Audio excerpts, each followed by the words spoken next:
Hey guys, welcome and ting and ting and ting. And quite seriously, I'm watching this video because someone suggested it to me. I may be opening up a hornet's nest with this one, okay? This one is, how did Kosovo become a country? Now, I know there's some really strong feelings about this. Please, in the comment section, be respectful. My comment section is very well vetted. So if there is hate being spewed and overflowing anger being spewed, it's going to get vetted out, and it's more than likely not going to show up in the comment section. I know some people are going to say, well, you just crushing opinions and blah, blah, blah, blah. I listen to craziness every day at work. I watch these videos a lot for entertainment as well as education. Anger doesn't educate anybody. It incites violence, it incites hatred. The point of this channel is to incite a common ground, an understanding. So please, in the comment section, be respectful to each other. Even if you disagree, you might never agree, and that's okay. But being hurtful and insulting will get us nowhere. None of us is going anywhere in this world. We're here. We're here. There's genocide, but a lot of times genocide doesn't take out everything, a whole, it's been done in the past. Now everybody's traveling around so much, everybody's got a piece of somebody, some heritage in them. It's always going to be, we're here, we're human. So be respectful and take in the comment section. I'm watching this and I'll tell you this, I know very little about this situation. And this is the first time I'm actually going to watch something that try to explain the whole thing to me. Any comments I make is going to be generalized, because I believe in human beings getting along with human beings, period, all over the world, African, Asian, American, Russian, whoever you are, you're human. And we got to start treating each other as such. This is not political correctness or nothing like that. This is the fact that we're human. We need to start realizing that that's who we are, regardless of our nationality, politics, religion, culture, tradition. We're all one big human race. You understand what I'm going to say, thing? So, having said that, let's go through this and see. Let me see if I could learn something here, and I could learn something from you all, from both sides. Educate. Let's YouTube and simmer.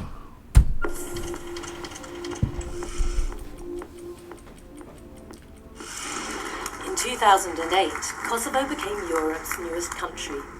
This small state of 1.8 million people emerged as a result of one of Europe's most brutal sectarian conflicts since the Second World War.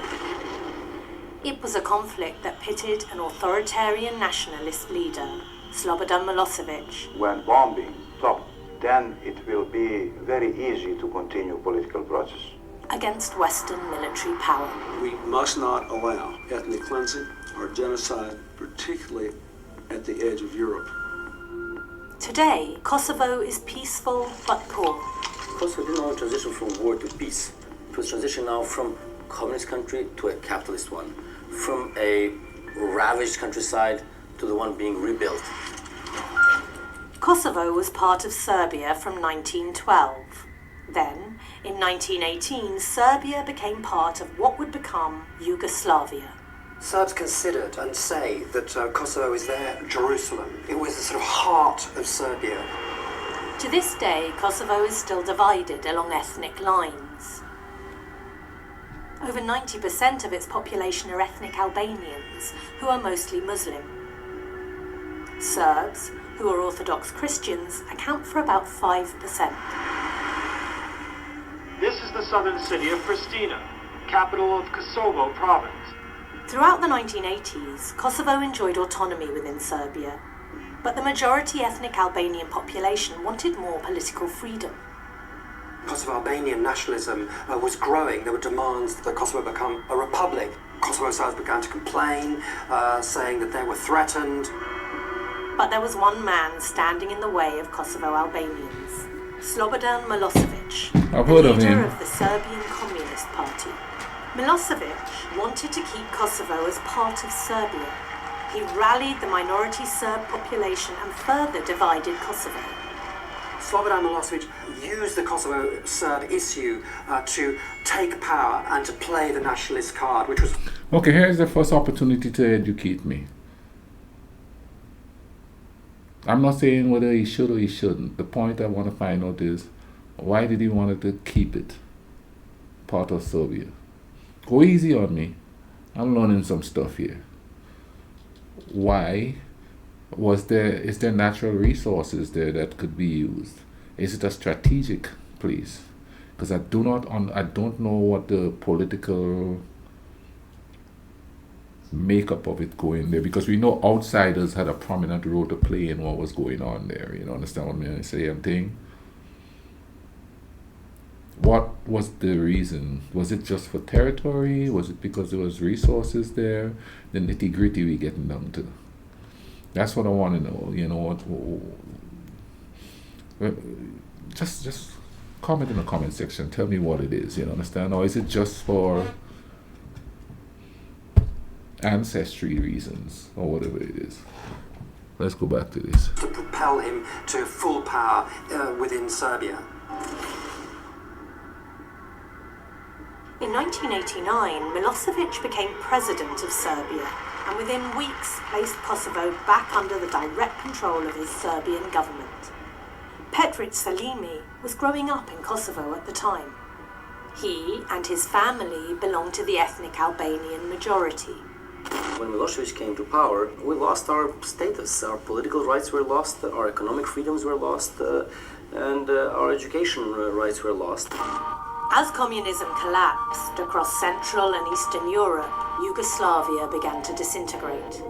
From 1991, its republics declared independence.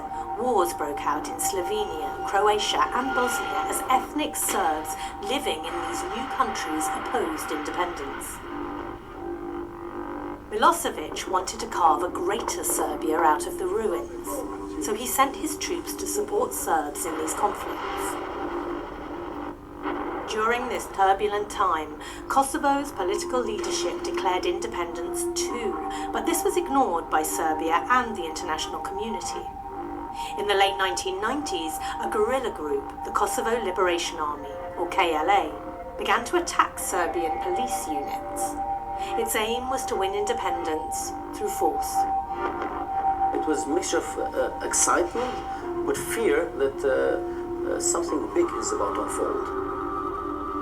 Milosevic sent more Serbian security forces into Kosovo to defeat the KLA. The Serbian security forces and the Yugoslav army were pretty brutal. I mean, the KLA was quite brutal as well, but the overwhelming preponderance of force, of course, was on the side of the Serbian security forces.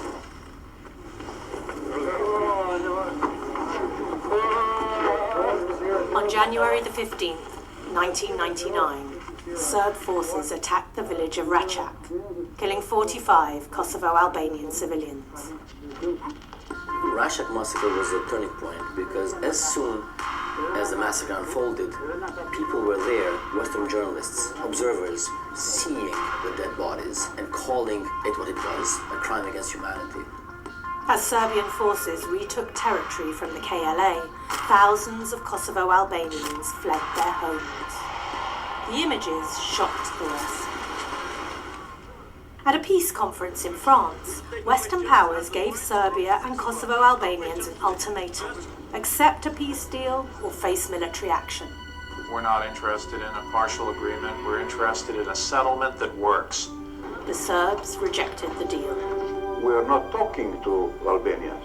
We are talking to Americans who would like to take our territory for themselves and for NATO. And Albanians were just excuse for that. NATO resolved to punish Milosevic and his army and began airstrikes on Serb military targets in Kosovo and throughout Serbia itself. It is about creating the kind of world where an innocent people are not singled out for repression, for expulsion, for destruction, just because of their religious and ethnic heritage. During the war, my parents, my brother, fled the neighborhood. We were kicked out by the paramilitaries. They were hiding in the forest. I didn't know for several days are they alive or not. After 78 days of bombing and hundreds of civilian deaths, Serbia capitulated. Now I'm going to say this here. That's kind of confusing. Because weren't the Albanians primarily Muslims?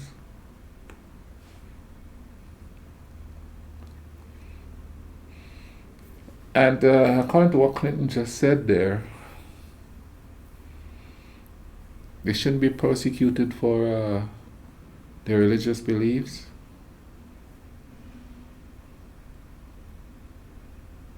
Isn't that what's happening to Muslims right now? And before I say anything, I want nobody's side. Let's get this vibe right here. I want the human side, period. I don't care what religion you are. If you're cool with me, I'm cool with you. I don't care what color you are. We all human beings. Let's vibe up. But it just seems like it's only said about any religion, be it Christian, be it Muslim, be it whatever. When it becomes politically viable to say stuff, they just say stuff.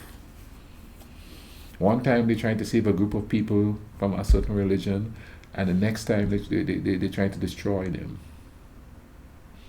A couple of decades later. And this is why I pose the question is, was it for territory? Is there natural resources there? I don't know much about the Kosovo region. What was it all about really? You know what I'm saying and thing? Of course, yeah, this video was sent to me, so I'm reacting to a video that somebody suggested. And of course, it's been told from a specific perspective. In the comment section, state your opinions, your thoughts, civilly about it, please. Because I don't want to come get off work and listen to people yell about the milk and the flour and stuff and come home and see people fighting. That's going to take the enjoyment out of learning. And I hate to say enjoyment because I'm talking about war and stuff like that. But I want to learn stuff. I don't want to fight. Let's get back to this here. Milosevic withdrew his forces from Kosovo. NATO tanks rolled in and Petric was reunited with his family. As Kosovo Albanians returned, tens of thousands of ethnic Serbs fled north to Serbia. It would be another 9 years before Kosovo finally declared independence. Today, Kosovo has a rough and ready democracy and a growing economy, but unemployment is high at 33%. In recent years, clashes caused by ethnic tension have erupted on occasions. Today, most Kosovo Serbs consider themselves citizens of Serbia. They don't recognize the Kosovo state and they don't feel a part of it. External pressure could improve those strained relations. Both Kosovo and Serbia are working to join the European Union. I don't think either of us will be able to join the European family until we sort out the issues with each other.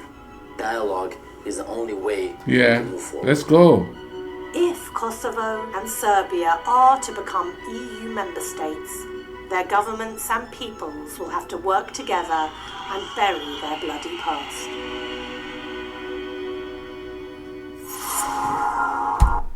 Yes. Sit down and have a convo. I'm not trying to tell people how they should do in their country. But me being human, you all being human, let's vibe up. I might would like to visit y'all's places, get to know either side of y'all.